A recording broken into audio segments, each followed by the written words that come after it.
नमस्कार, स्वागत है आप लोगों का हमारे YouTube चैनल स्वर संगम में। आज मैं आप लोगों के लिए लेकर आया हूँ संगीत का थ्योरी लेसन 21। लेसन 21 में हम जानेंगे पूर्वांगवादी राग एवं उत्तरांगवादी रागों की संक्षिप्त परिचय।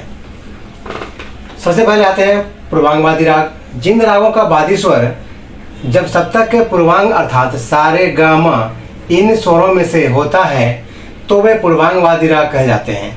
ऐसे राग प्रायः दिन के पूर्व भाग यानी दिन के 12 बजे से रात्रि के 12 बजे तक के समय गाए बजाए जाते हैं।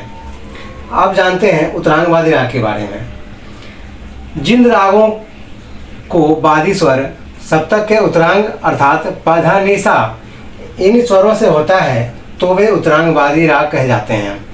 ऐसे राग प्रायः दिन के उत्तर भाग में अर्थात रात्रि के 12 बजे से दिन के 12 बजे तक ही गाए बजाए जाते हैं।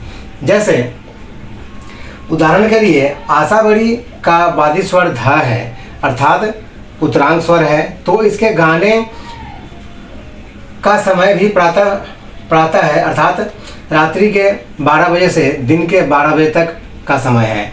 यमन का वादी स्वर ग है जो कि सप्तक के पूर्वांग है, अतः यमन का गायन वादन समय रात्रि का प्रथम पहर है, इसलिए यमन पूर्वांगवादी राग है और आशाबड़ी उत्तरांगवादी राग कहा गया है। अब हम सभी को शंका होना स्वाभाविक है कि भैरवी में वादी स्वर म है जो कि पूर्वांग स्वर हुआ, फिर क्या कारण है कि भैरवी का गायन समय प्रातः रखा गया है। उपयुक्त वर्णन के अनुसार भैरवी का गायन वादन समय दिन का उत्तर भाग यानी 12 बजे दिन से 12 बजे रात्रि तक होना चाहिए था। प्रातः काल तो उत्तर भाग के अंतर्गत आता है। फिर भैरवी का वादी स्वर सप्तक के पूर्वांग वादी से क्यों है। इसी प्रकार कामोद में वादी स्वर प है जो कि उत्तरांग स्वर है, क्यों इसे पूर्व भाग रात्रि के प्रथम पहर में गाए बजाए जाते हैं। उपयुक्त शंकाओं का समाधान यह है कि उत्तर भारतीय संगीत पद्धति में सा रे ग म को सप्तक के पूर्वांग और प ध नि सा को उत्तरांग कहा गया है, किंतु कुछ पूर्वांगवादी तथा उत्तरांगवादी स्वरों को वर्गीकरण में लाने के लिए पूर्वांग का क्षेत्र सा रे ग म प और उत्तरांग का क्षेत्र म प ध नि सा इस प्रकार बढ़ाकर माना गया है।